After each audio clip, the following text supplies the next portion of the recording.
Chairman साहब हजरात, आज माह रमजानुल मुबारक की 20 तारीख शुरू हो चुकी है।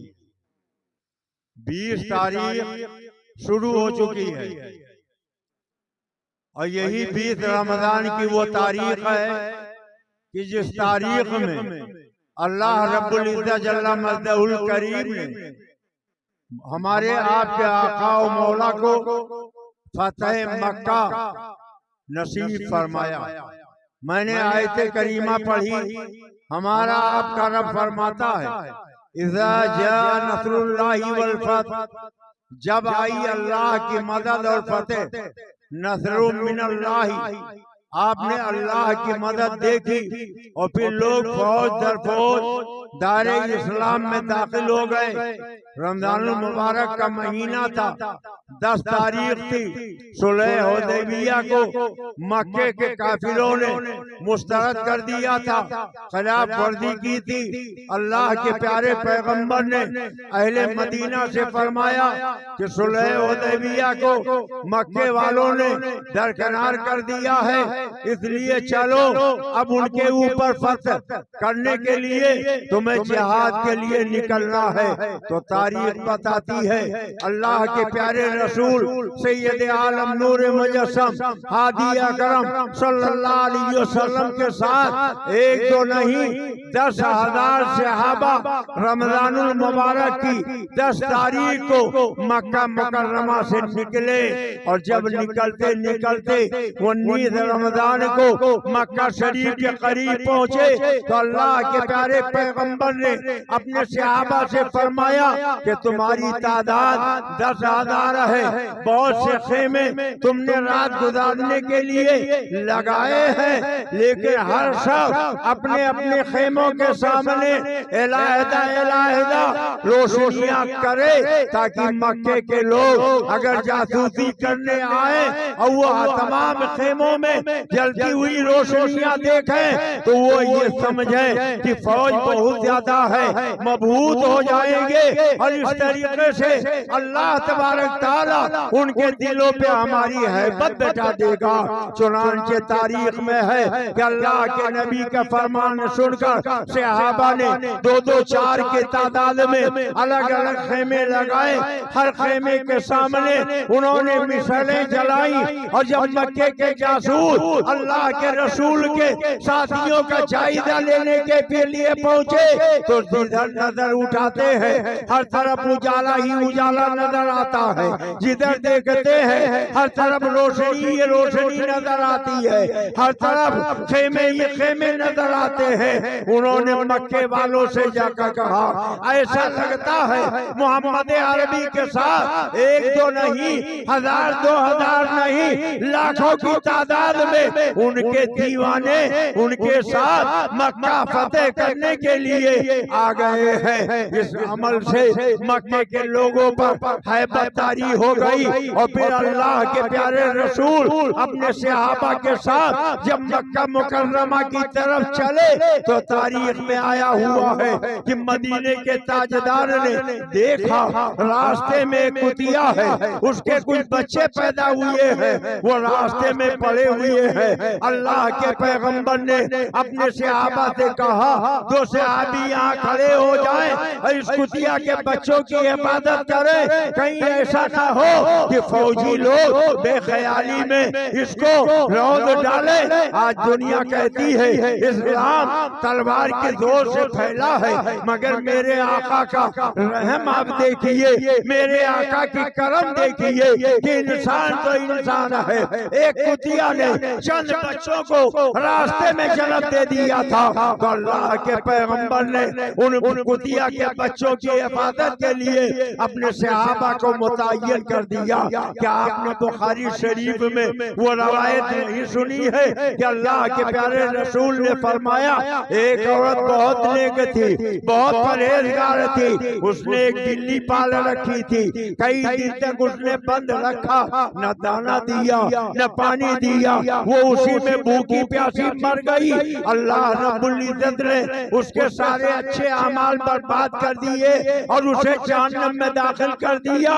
और बुखारी शरीफ ही में एक रवायत और भी है कि अल्लाह के पैगंबर सैयद आलम सल्लल्लाहु अलैहि वसल्लम फरमाते हैं एक औरत बहुत गुनहगार थी, बहुत पापी थी, बहुत जुर्म करने वाली थी, मगर उसने देखा एक कुएं के किनारे एक कुत्ता प्यास से सूखी जबान निकाले खड़ा है। उस औरत ने अपने सर से दुपट्टा उतारा और डोल में बांधा और कुएं से पानी निकाला, उस कुत्ते की जबान को तर कर दिया।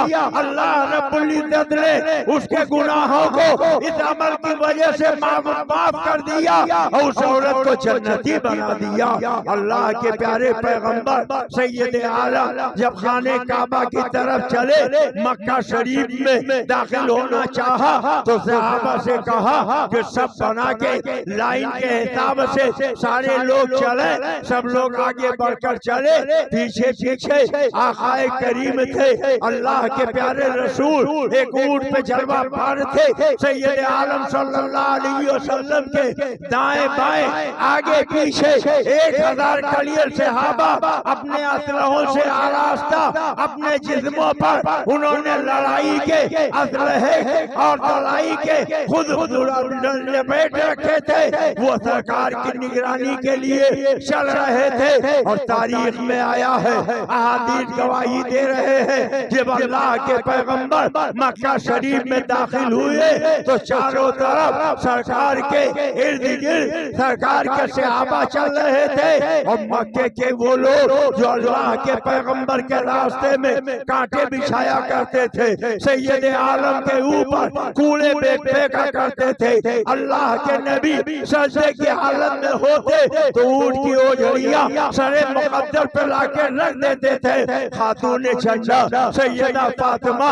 हरम काबा में आती थी, ऊंट की ओझड़ी बड़ी बदनी होती थी। खातून झंडा अपने हाथों से अपने वालिदे गिरामी के सर से ऊंट की ओझड़ियां उतारती थी। और अल्लाह के नबी सैयद आलम जब ताइफ की तरफ चले तो ताइफ के लोग अपने झोलों में पत्थर भरकर इस्तक़बाल के लिए निकले और इतने पत्थर बरसाए कि सरकार की पिंडलियां लहू लुहान हो गई और आपके नाले ने अक़दस में खून की तह जम गई। हजरत जिब्रील अमीन आए, उन्होंने कहा या रसूल अल्लाह आप इनको जन्नत की तरफ ले जाना चाहते हैं, ये आपके ऊपर पत्थर बरसा रहे हैं। या रसूल अल्लाह मेरी ख्वाहिश है आप अगर कहें तो मैं इनके दाएं बाएं जो बड़े बड़े पहाड़ हैं उनको आपस में मिला दूं और ये सारे ताइफ वाले उसी में दब के चकनाचूर हो जाए, उसी में मिट जाए, उनका नामो निशान मिट जाए, वो जानने में पहुंच जाए। तो अल्लाह के प्यारे महबूब सैयद आलम ने फरमाया ऐ जिब्रील मैं रहमत नहीं बल्कि रहमत के लिए आया हूं, रहमत बन के आया हूँ। और अल्लाह के प्यारे रसूल ने जब दस्ते मुबारक को दुआ के लिए उठाया तो सहाबा ने कहा हम ये सोच रहे थे पत्थर इन्होंने मारा है, पिंडलियां लहू लहान कर दी है, नाले ने अक़दस में खून की तह जमा कर दी है। अब अल्लाह के नबी इनके लिए दुआएं हलाकत करेंगे, मगर तारीख बताती है, अहादीस के और गवाही देते हैं, अल्लाह के प्यारे रसूल ने अपने दस्ते मुबारक को जब उठाया तो अपने रब से कहा अल्लाहुम्मा इहदी कौमी फइन्नहुम ला यअलमून, ऐ मेरे परवरदिगार मेरी कौम को हिदायत नसीब करना, ये मेरे मुकाम से ना आशना है, ये मेरे मर्तबे से ना वाकिफ है, ये मेरी शान से ना बलद है। और फिर नबी की शान, आज अल्लाह के नबी फातिहाना शान से खाने काबा की तरफ चल रहे हैं, मक्के में दाखिल हुए हैं। दुनिया के बड़े बड़े साहिब सल्तनत और जमरूद बादशाह जब फतेह करते हैं तो फतेह जिस शहर का करते हैं उस शहर को खंडर बना देते हैं, वहाँ की बस्तियों को नेस नाबूद कर देते हैं, फख्र से अपना सर उठा लेते हैं। मगर तारीख में है अल्लाह के प्यारे पैगंबर अपने ऊँटनी पे तशरीफ फरमा है, आपके सर मुबारक पर एक काले रंग का इमामा है और अल्लाह के नबी अपने रब की बारगाह में अपने सर को ऊंट के पीठ को सजदागाह बनाकर झुकाए हुए अपने रब की तस्बीह और तहलील कर रहे हैं। और जब खाने काबा में अल्लाह के पैगंबर पहुंचे तो सहाबा तड़प उठे। उन्होंने कहा या रसूल अल्लाह, ये मक्के के वही लोग हैं जिन्होंने आपको भूखा रखा है। या रसूल अल्लाह, ये मक्के के वही लोग हैं जिन्होंने आपको प्यासा रखा है। या रसूल अल्लाह, ये मक्के के वही लोग हैं जिन्होंने शेबे अबी तालिब में आपको 3 साल तक कैद रखा है। या रसूल अल्लाह, ये मक्के के वही लोग हैं जिन्होंने आपके कलमा पढ़ने वालों को तपते हुए अंगारों पर लेटाया है। उनके जिस्म की चर्बी पिघल गई है, अंगारे सर्द पड़ गए हैं। या रसूल अल्लाह, ये मक्के के वही लोग हैं जिन्होंने आपके सजदे की हालत में आपके सरे मुबारक पर ऊंट की ओजड़ियां रखी थी। या रसूल अल्लाह, ये मक्के के वही लोग हैं जिन्होंने आपके रास्ते में कांटे बिछाए थे। या रसूल अल्लाह, ये मक्के के वही लोग हैं जो आपकी राह में कूड़े फेंका करते थे।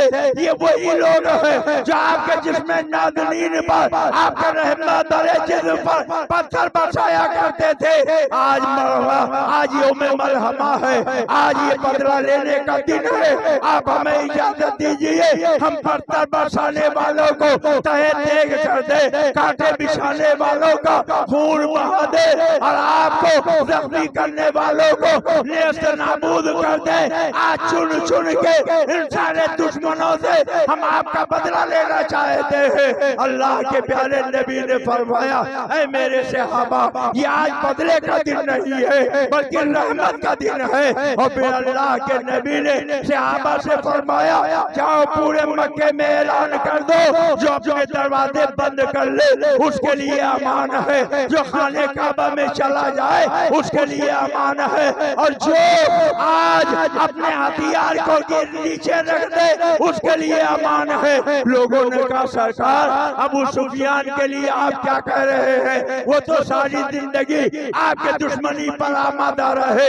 अल्लाह के प्यारे पैगंबर ने फरमाया, मन दखला फी दारे अबी सुफियाना फआमिनुन, जो अबू सुफियान के मकान में दाखिल हो जाए वो जन्नती है, वो जन्नती है। आप अंदाजा लगाए, आज कुछ बदबख्त ऐसे भी है जो हजरत अबू सुफियान को गालियां देते हैं, हजरत अमीर माविया को गालियां देते हैं, हजरत उस्मान नूरैन को गालियां देते थे। कहते बनी उमैया वालों ने इस्लाम और मुसलमानों पर बहुत जुल्म ढाया है। अगर यही बात होती कि बनु उमैया के सारे लोग लानत और मलामत के लायक होते तो हिंद के राजा, हम सब के ख्वाजा गरीब नवाज ने अपना जिसे पेशवा, अपना जिसे रहनुमा बनाया वो हजरत उस्मान हारूनी है। क्या कोई राफदी, क्या कोई शिया अपना नाम उस्मान रखता है? पता चला ख्वाजा गरीब नवाज ने उस्मान नाम के वली कामिल को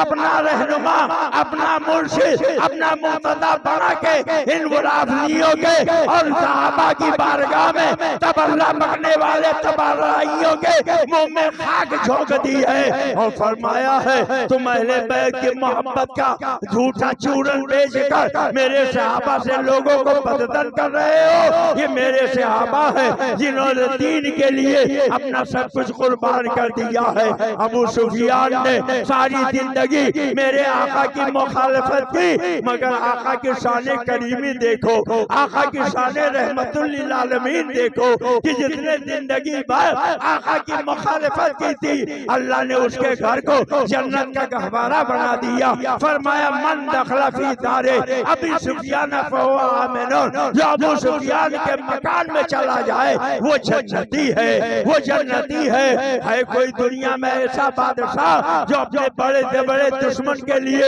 इतनी बड़ी खुशखबरी सुना दे, इतनी बड़ी बशारत सुना दे?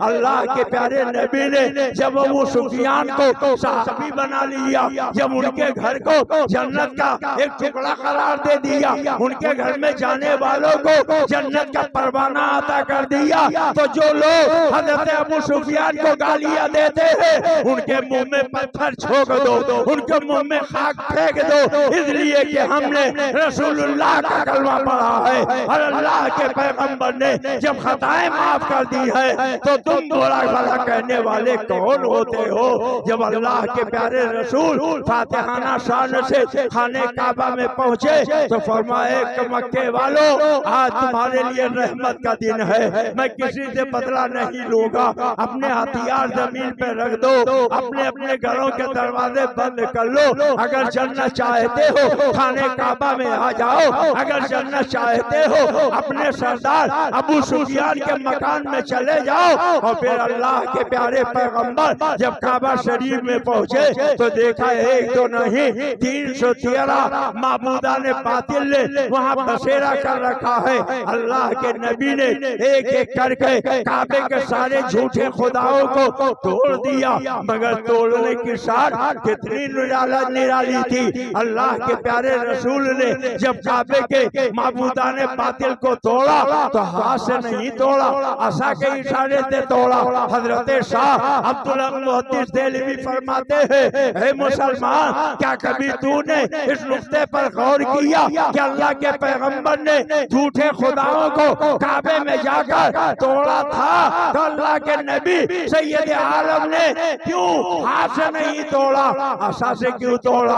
तो एक बड़ी प्यारी रवायत हजरत शेख मुहम्मद फरमाते हैं, एक दिन अल्लाह के नबी अपनी लाडली शहजादी खातून जन्नत सैयदा तैयबा ताहिरा हजरत फातिमा ज़हरा के घर गए, देखा शहजादी रोटियां पका रही है, चेहरा पसीने में शराब हो रहा है, कपड़ा पसीने में तर है। आकाए करीम ने फरमाया, ए मेरी शहजादी कुछ देर सस्ता लो, कुछ रोटियां मैं निकालूंगा। और जब सरकार ने तनूर में रोटियां डाली तो जब कच्ची निकली, हजरत खातून जन्नत सैयदा तैयबा ताहिरा फातिमा रज़ी अल्लाह ताला अन्हा ने कहा, बाबा जान मेरे हाथ की रोटियां पकी हुई निकली है, आपके हाथ की रोटियां ये कच्ची क्यों निकली है। तो अल्लाह के पैगंबर ने फरमाया, हे फातिमा इस आटे में मेरा हाथ लग गया, आग में ताकत नहीं है कि जिसमें मेरा हाथ लग जाए आग उसको तपिश पहुंचा सके,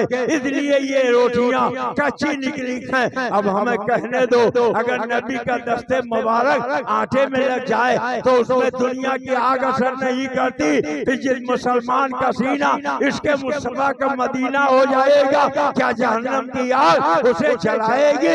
यही तो आला हजरत कहते थे, इश्क तेरे सदके जलने से छूटे सस्ते, जो आग बुझा देगी वो आग लगाई है। और कितने बदबख्त हैं ये वहाबी देवबंदी जो सरकार के माँ सरकार के वाली हजरत अब्दुल्ला हजरत आमिना को मादल्ला काफिरा कहते हैं, जहन्नमिया कहते हैं। पूछो इन बदबख्तों से, इन जालिमों से कि सरकार का दस्ते मुबारक जिस आटे में लग जाए जब दुनिया की आग उसको गर्मी नहीं पहुंचा सकती, तो सरकार जिस माँ के शिकमे अतहर में 9 महीने तक जलवा कर रहे, वो जहन्नमिया कैसे हो सकती है। नुज़हतुल मजालिस शरीफ में एक बड़ी प्यारी रवायत है, एक दिन अल्लाह के पैगंबर मक्का शरीफ के एक गली से गुजर रहे थे, एक सहाबी मिल गए, कुछ गुफ्तगू होने लगी, बगल में एक मकान था, बात तवील हो गई, सरकार ने अपने पुश्ते अनवर को उस मकान की दीवार से लगा दिया। मकान की मालिका काफिरा थी,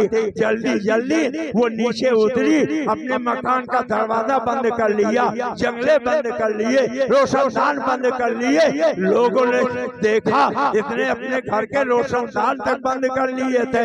हजरत जिब्रील आए, उन्होंने कहा या रसूल अल्लाह, अगर चाहिए जहन्नमिया थी, अगर चाहिए काफिरा थी, मगर आपने इसके घर के घर की दीवार से पुश्ते अनवर की टेक लगा दी है, और जिसकी दीवार से आपके पीठ लग जाए वो जहन्नमिया रहे, ये काफिरा रहे, ये अल्लाह को गवारा नहीं है। इसने अपने घर का दरवाजा बंद किया है, जंगले बंद किए हैं, रोशनदान बंद किया है, मगर अल्लाह तबारक व तआला ने इसके दिल की खिड़की खोल दी है। अभी जिब्रील वापस भी नहीं गए थे कि वो औरत नीचे उतर के आई, कहने लगी या रसूल अल्लाह, मैंने सुना था जो आपकी बात सुन ले, आप जादूगर हैं, वो आपके जादू में फंस जाता है। मैंने इसलिए दरवाजा जंगला बंद कर लिया था, मगर अब आपका नूरानी चेहरा देख मेरा ख्याल बदल गया है। अब मुझे कलमा पढ़ा के आप अपनी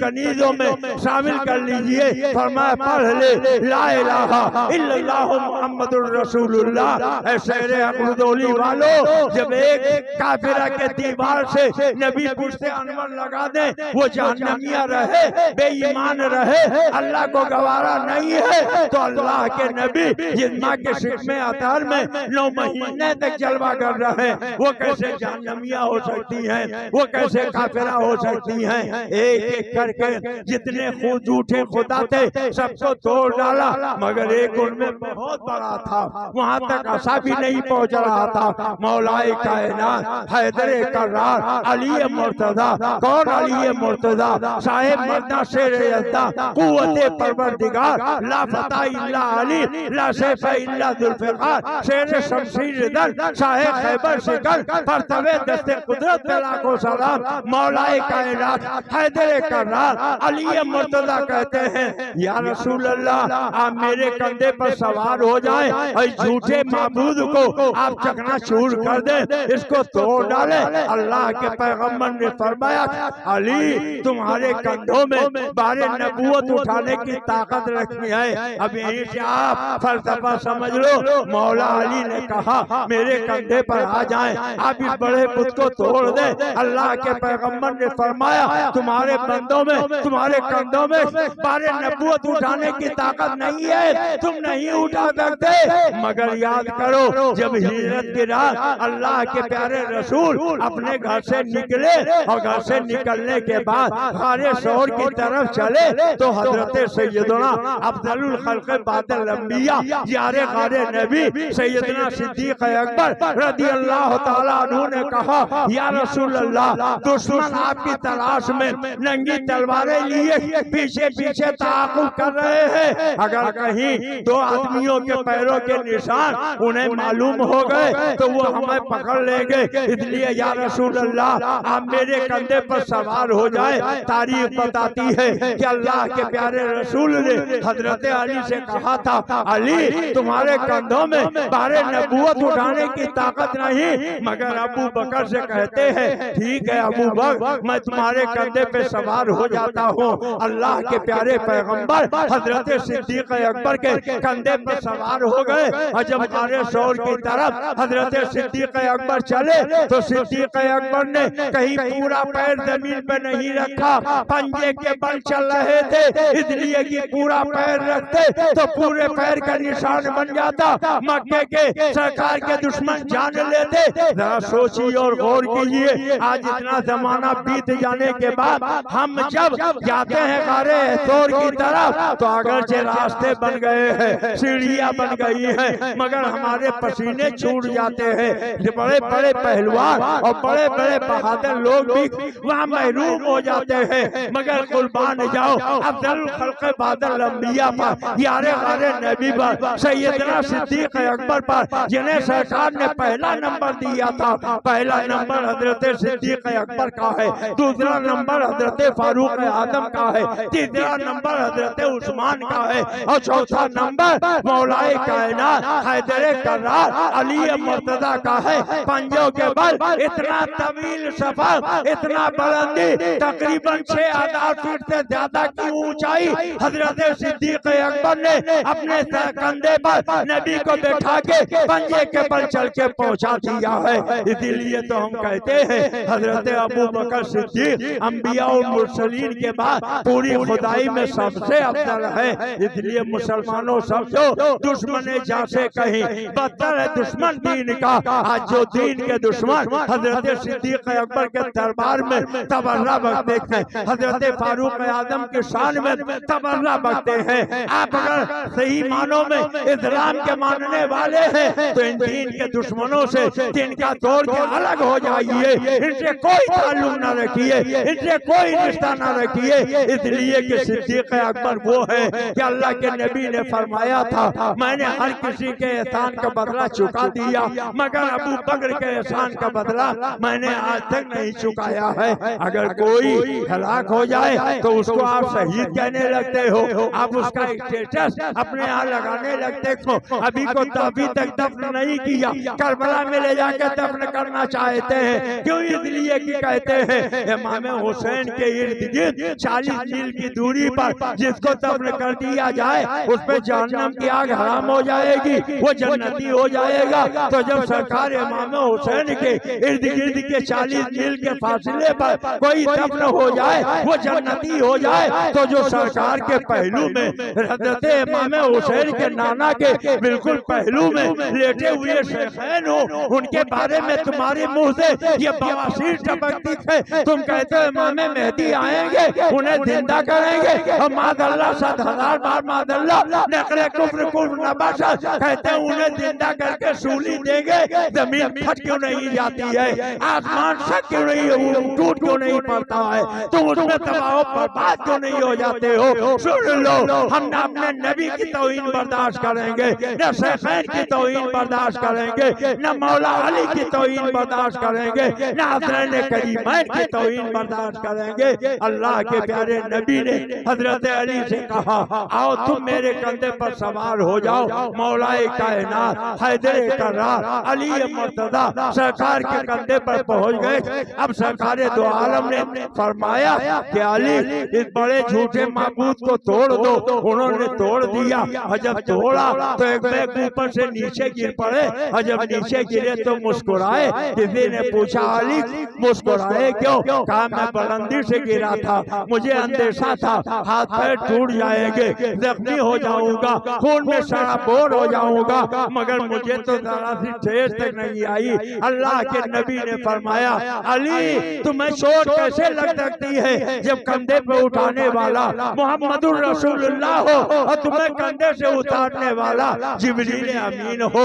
ये हजरत मौलाए कायनात है। किसी ने पूछा, ए मौलाए कायनात, जब आप अपने नबी के कंधे पे सवार हुए तो आपने क्या देखा? तो मौला मुस्लिमीन ने फरमाया कि मैं जब अपने आका के कंधे पर गया तो मैंने देखा मेरा सर साखे अर्श से जा लगा है, और सर को गर्भ से मालो जोलो सब मेरी निगाहों में रोशन हो गए। खुदा की सारी खुदाई मेरे मुट्ठी में आ गई। अब हमें कहने दो, अगर अली नबी के कंधे पर आ जाए तो उनका सर साखे अर्श से जा लगे, सर को गर्भ से मालो जोलो सब रोशन हो जाए, खुदा की खुदाई उनके मुट्ठी में आ जाए, तो जिसके कंधे पे आने की ये बरकत है उस कंधे के वाले का क्या हाल होगा?